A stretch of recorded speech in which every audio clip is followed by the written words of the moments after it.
I think we'll go ahead and get started. People look like they mostly have coffee and donuts, but so this morning we're talking about consuming news as a Lutheran. Let me get into it. I don't know.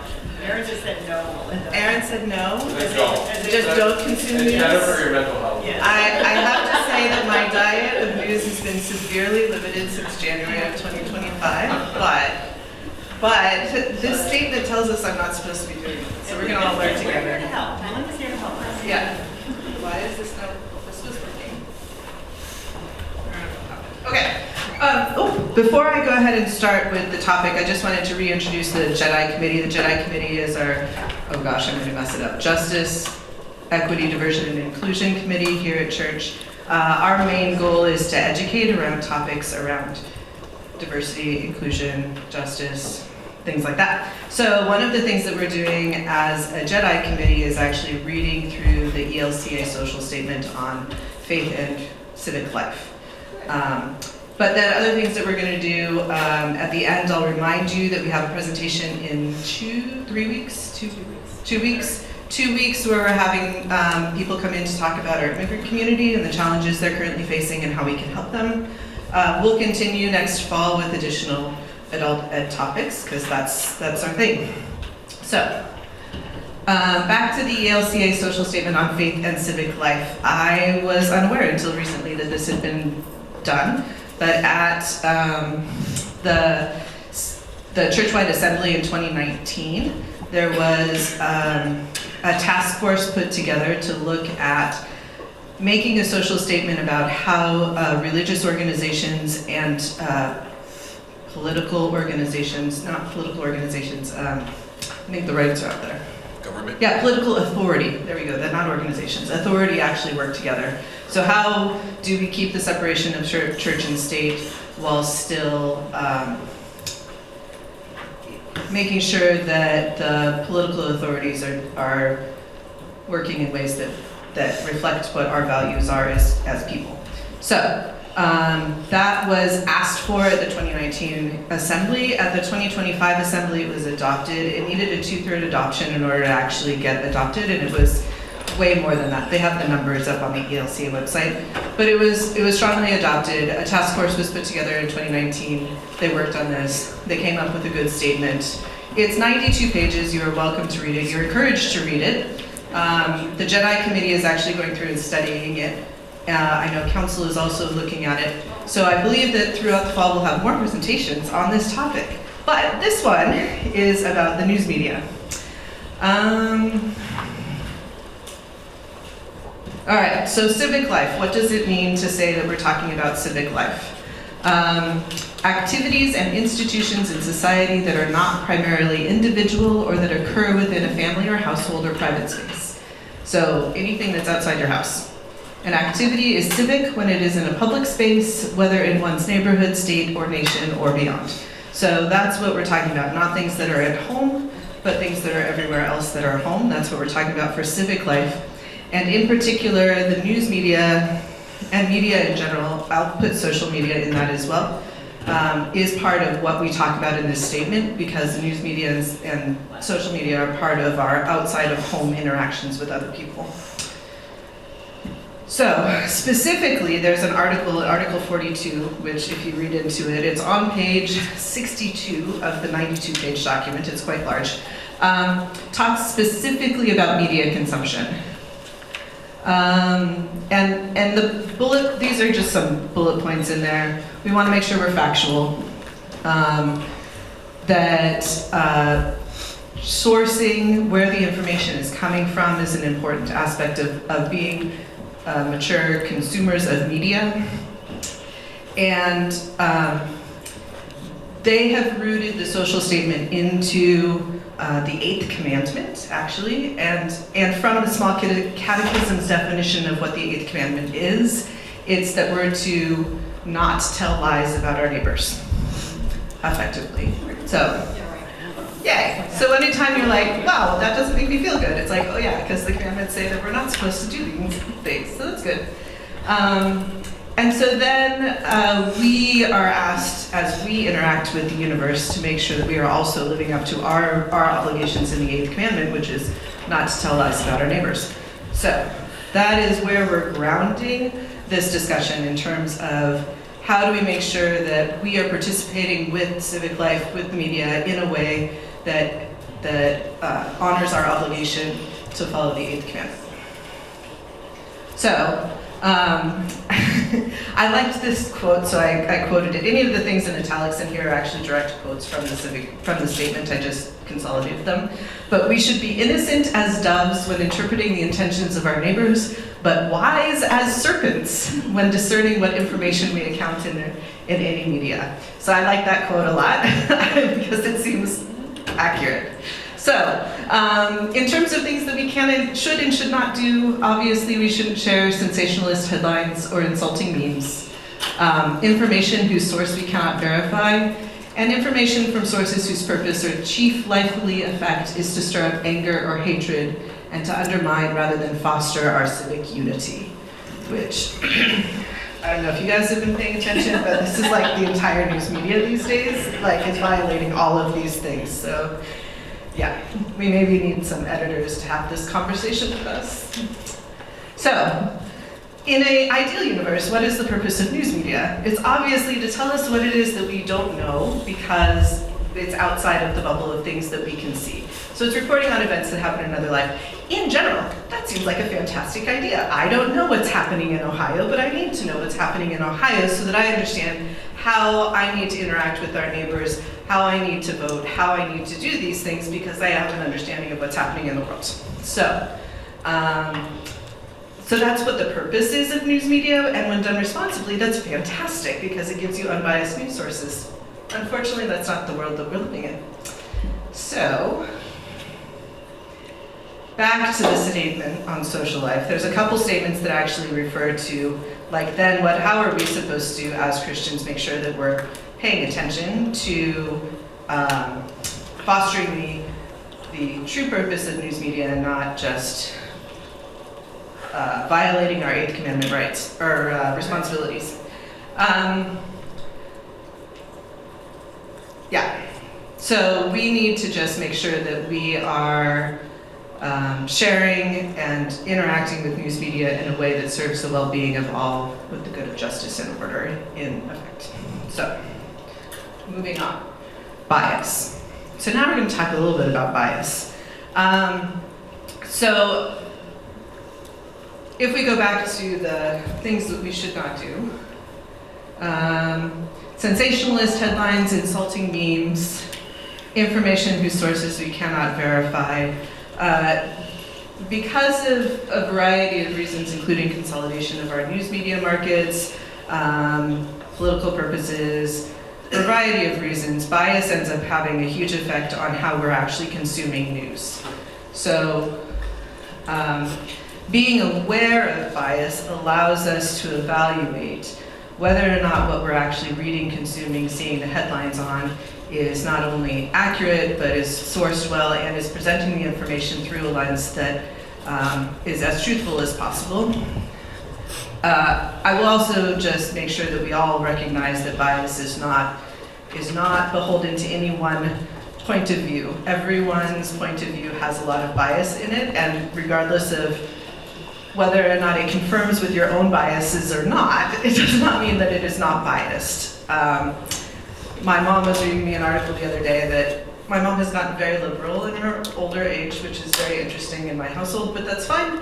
And she was reading me this whole article the other day, and I was like, you know, Mom, like, that is just not true. Like, as much as we might want to believe that we're in this fantasy world, that is not reality. Like, I would love, like, I think it was like 25 reasons why Kamala Harris would have a different, like, outcome as president. And I'm like, Mom, I, like, love you, and I would love to believe all of these things, but, like, let's recognize that the author of this article is incredibly biased, and those things are actually would not happen. So, it can also look like restricting what information gets reported on. So bias is like the obvious things like, oh, the world would be all, you know, bubbles and roses if Kamala Harris was president. or it can be like, oh, I don't know, something like way the other way. But it also is, hey, I'm not even going to tell you that this thing is happening because this thing happening doesn't make my point of view look good, and so therefore I'm not even going to tell you it exists. In extreme cases of that, that's like the manipulation of the media in China during COVID-19, when they just didn't even talk about it. So it's not only things that you can see, but it's also things that you can't see. So I grabbed these screenshots from two one very right, one very left news source from the same day at the same time, like literally 2 minutes apart, and this is what was on their website home screen. So on one side we have, you know, appeals court is torching people for targeting the Trump immigration officials. On the other one we have like Trump's latest meltdown. Like all of these things are two completely different. We're having two different conversations depending on which one of these websites you're actually following on a regular basis, which is not healthy for anyone. We need to be having as a country one conversation with different points of view and not two conversations. And those are extremes. But this is the thing that as Christians we have to be aware of, because both of these have falsehoods in them.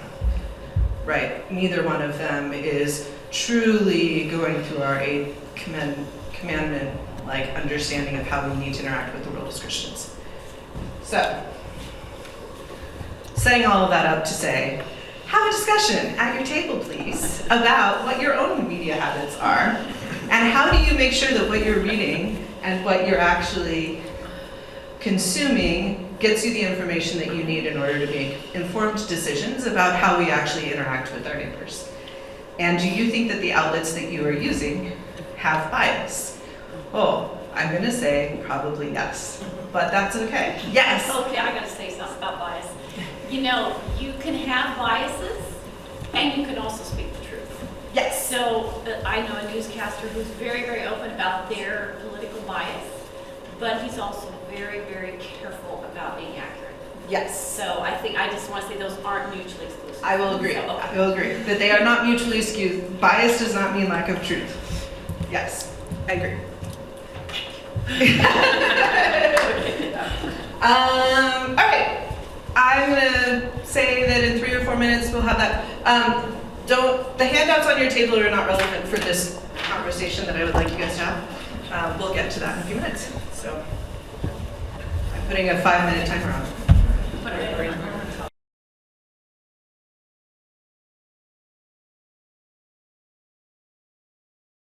All right, let's wrap this up. Any aha moments from your discussions that you would like to share? We talked over here about like when we share things with other people, we tend to go, if we haven't verified something yet, we go, hey, this kind of like made me laugh, or maybe go, oh, but I haven't verified it yet. Like, and just saying like, I haven't verified this, I just hit send because, you know, whatever. So take that with a grain of salt, or a large grain of salt. And I also mentioned that like, people our age, people who have taken the AP history classes, we are taught, like it's one thing you have to do on the AP test of even just like, I use the example of like a Prairie Girl's Diary. You get like an example and you have to be able to label what biases may be showing up or clearly are showing up even in that sort of source. So it is part of history curriculum now to be able to identify biases you may be encountering. It doesn't mean that all of the younger generations are actually doing that, but it does mean that it is part of curriculum now in history classes. Thank you. Any other sharings that we'd like to? Yeah. We discovered that the three of us are news surfers. We all consume multiple sources in a single day. That's good. That's good. Although I will say the algorithms, depending on how you get your news, is terrible. I was looking at work at something about cruise lines, and so now every time I open my browser window, like the entire news feed is about cruise lines. So it's, huh? Did you follow Road Cruise? I did not. If I do, maybe that will be even worse. Yeah, probably. Yeah, so, yes, but surfers makes an interesting conglomeration of stuff that you end up in your algorithms giving you. Or you can mess up your family members' algorithms too. Yeah, we have the same algorithm now. You have the same algorithm now? So, Because it's on per machine? Since it's on our IP. this is actually interesting. So when you are surfing around and looking at different things on Facebook or on TikTok or whatever you go to, random internet sites, a lot of advertising tracking will utilize your IP address as a metric. So and they'll use whatever other semi-unique information they can get a hold of without violating privacy laws, or arguably probably sometimes violating privacy laws. But even with the ways that don't violate privacy laws, one of those ways is by IP address or by geolocation, and if they can get that information, then anybody else that's nearby also looks effectively the same or close enough. So if you've ever noticed, why am I getting this random thing? Turn to your spouse or the people in your household and go, hey, have you been looking at a lot of, Disney videos or something? Yeah, so in all honesty, like especially if you go off on like a pattern of doing this, like sometimes the other people in your household will also get targeted based on that, because from the advertiser's perspective, it looks very similar. Yeah, okay. Just to kind of leverage on what Teresa and Erin were both saying, in your social media, you'll see your feed change, right? If you like something, or you say and read something, it starts to give you more. So I periodically go through and I just like, nope, less. So you can interrupt that algorithm a little bit. And the other thing you can do is go into your settings, and they keep moving them all around, right? Like they do this on purpose. Like Meta especially is the worst. Like they go in there, and one setting used to be somewhere, and now it's split into 3 things, and they auto set you to yes. And you have to go in and change that. And then but you can tell it deeper and deeper. You can get in there and try to tell it not to share this or share that. But they're constantly changing, because guess what, people? They're not regulated. Yeah. So that's like, to me, the root of our problem. Oh, yeah. Getting back to news media consumption, it's a shame we don't have younger people in the room to compare media consumption habits. All the millennials I know or younger are just getting bits and bites of news. I'm hearing a lot of apolitical type of viewpoints, and they're just not engaged, and these are our future leaders, so it's kind of concerning to me. Can I read that? I'm a millennial rigor and wants to take issue, so. I would say getting bits and pieces is probably true, because most of us consume our news via Instagram, TikTok, those sorts of things, short form. Most of us don't have cable or an antenna, so we're literally not consuming the evening news like generations before us do and did, or we're consuming it through people who post their stuff online. So like, I don't subscribe to the Times, so if you send me a Times newsletter news thing to read, I'm either going to take the time to go through King County Library System to access it, or I'm just not. Sometimes I was telling them, I used to have BBC News's app send me notifications, and then I turned it off when the Queen died, because I would get so many notifications every day that I turned it off, and I just never went back to turn it back on. But that is like through apps, through things like that. So the more paywalls that go up, the more millennials don't consume that thing. That's just the way it is. So that's also why like newspapers are like, we don't have money, we're dying. And it's like, well, I get that, like it costs, somebody has to write that, you have to pay the person to write it. I totally get that. But when there are paywalls, millennials are like, I'm already paying so much for X, Y, and Z that they're not going to pay for something that they have to get through a paywall. All right, that's a good tip. Good tip. All right. I know you talked about this. This is smaller than I was hoping. Almeside's media bias chart. On the handout, there are 5 different bias checking sites that are on there that you can use to figure out, is the politician, is the news article that I'm reading, is the TV station that I'm watching, like where are they in terms of the overall bias thing. There's lots and lots of different people that put together this chart. This one's a nice one to be able to read.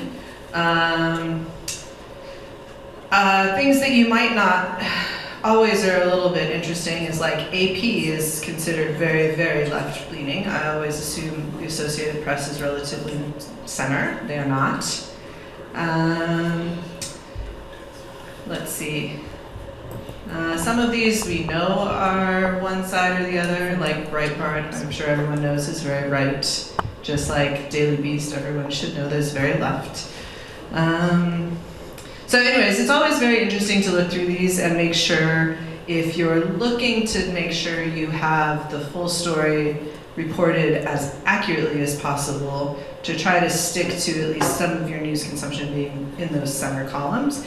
I also will occasionally go one column over from my point of view, either right or left, depending on where you are, to just understand what the other people are thinking. Like, what are the people who don't think like me actually consuming with their news? Because like that example I showed earlier, the stories that they actually are even being fed are completely different depending on where you're getting your news source from. So if you don't even understand, like, why are they doing this thing? This doesn't make any sense to me. What are they possibly thinking? And then you go over and say, oh, but in that part of the country, they're probably looking at these news sources. What do those news sources actually say? Oh, now I understand why they think X, Y, or Z differently than the way I think X, Y, or Z, because the news that they're getting fed is very different.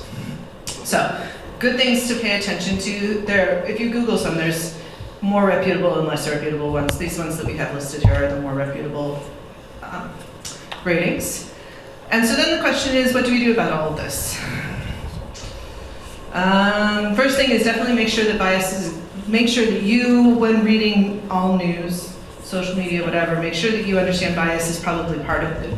Hopefully you have an author who also understands that bias is part of their reporting and will call that out when they're like, oh, I'm biased in this direction.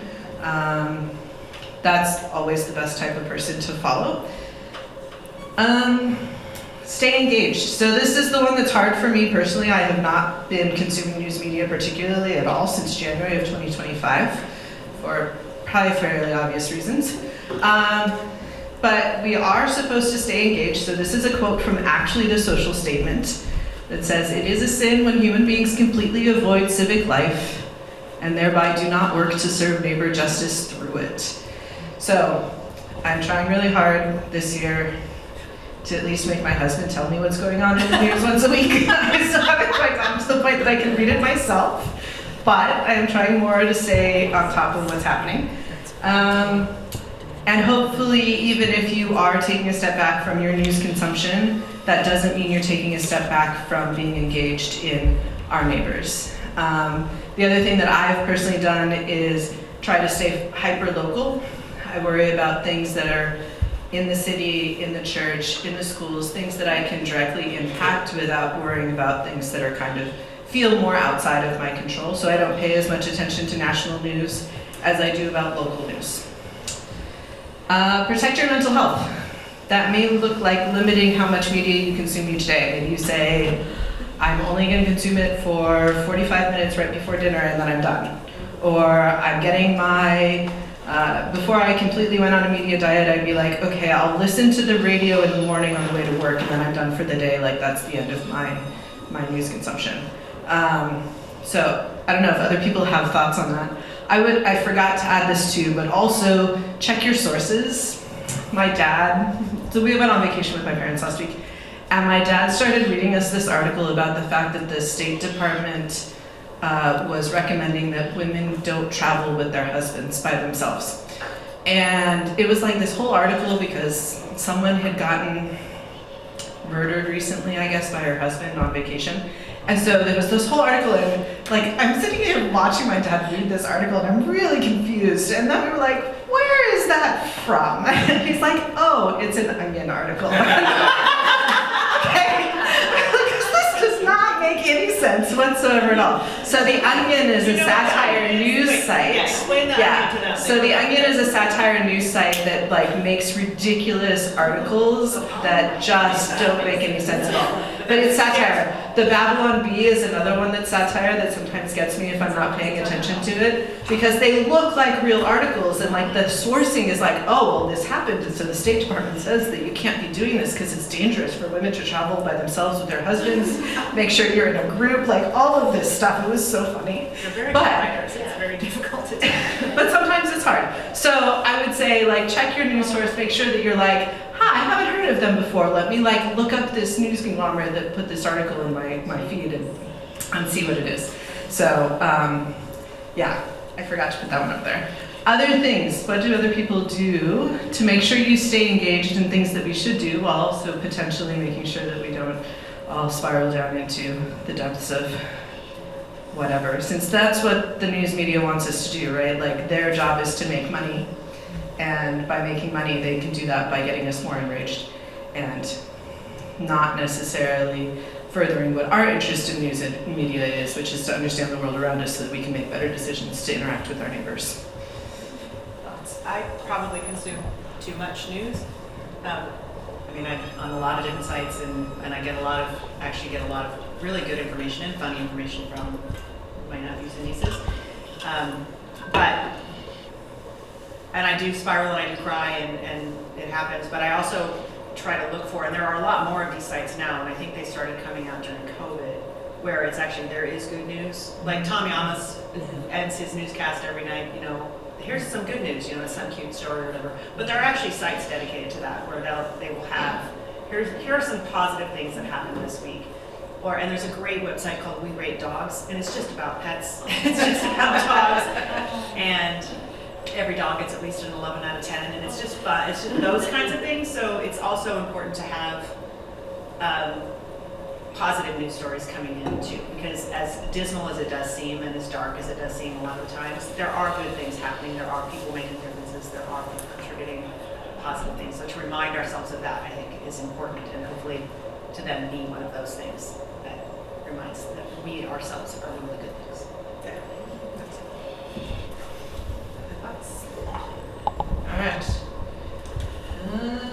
All right, so that's the end of our topic on adult news. Just 2 weeks, we're having JEDI is sponsoring yet another adult forum. It's about our local immigrant support and our local immigrant community with some people who work out of Issaquah. And they'll come in and talk to us about how things are going and how we can help, which is the most important thing. I think in all of this is figuring out how we can make a difference on our local level. So, and that's the end. Any other questions, comments, thoughts?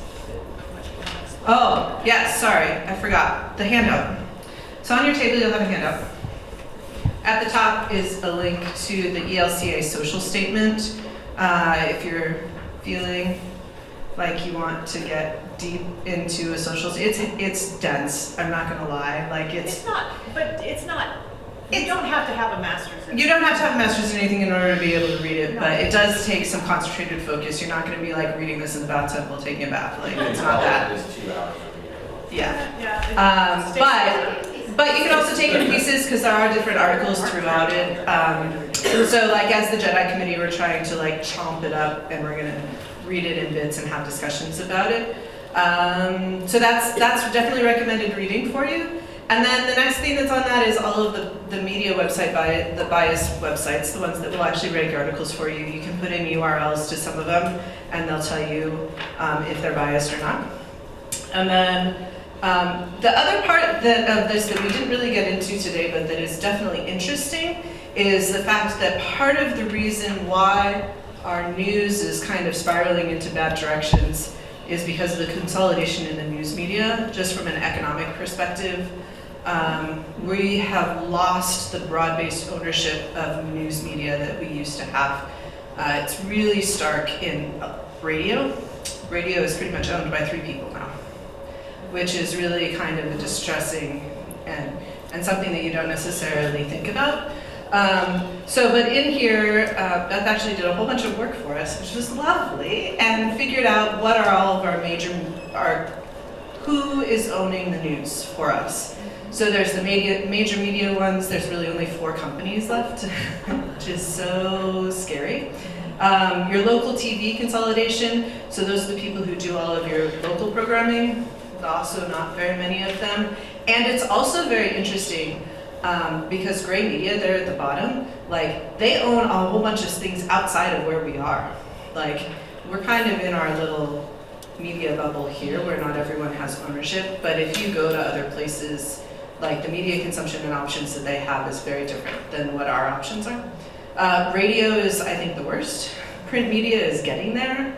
And then there's a little section about what public radio and public and nonprofit media actually is. So very useful and interesting information as you're going through and like, oh, that's why I get the same commercial on these 5 radio stations. It's because really they're only owned by 3 people. So, yeah. Can I put in a plug for KBCS? Okay. It's a community broadcasting from Bellevue Community College. Oh, yeah. And it's completely, it's non-corporate. They have a few corporate sponsors like local window cleaners and things like that. Oh, that's great. But none, and I think they might get some government money. I'm not sure. I don't think very much. So really, it's kind of a follow the money thing. Yeah. Cui bono. And so this is a totally community-based, so that you can kind of put that into their bias. That Yeah. they aren't answering to money. To money. Yeah. And they're really good quality. KBCS. Oh, 91.3, I think. 91.3. Yeah. And they do some news, and then they have a lot of like music programming. So it's not like you're just all day news. Yeah. It's a really high quality. All right. That seems fantastic. All right. Well, thanks everyone for coming. And we'll see you in 2 weeks. I don't know what's the adult forum for next week, but in 2 weeks, I know what it is, and we hope to see you all there. So thanks.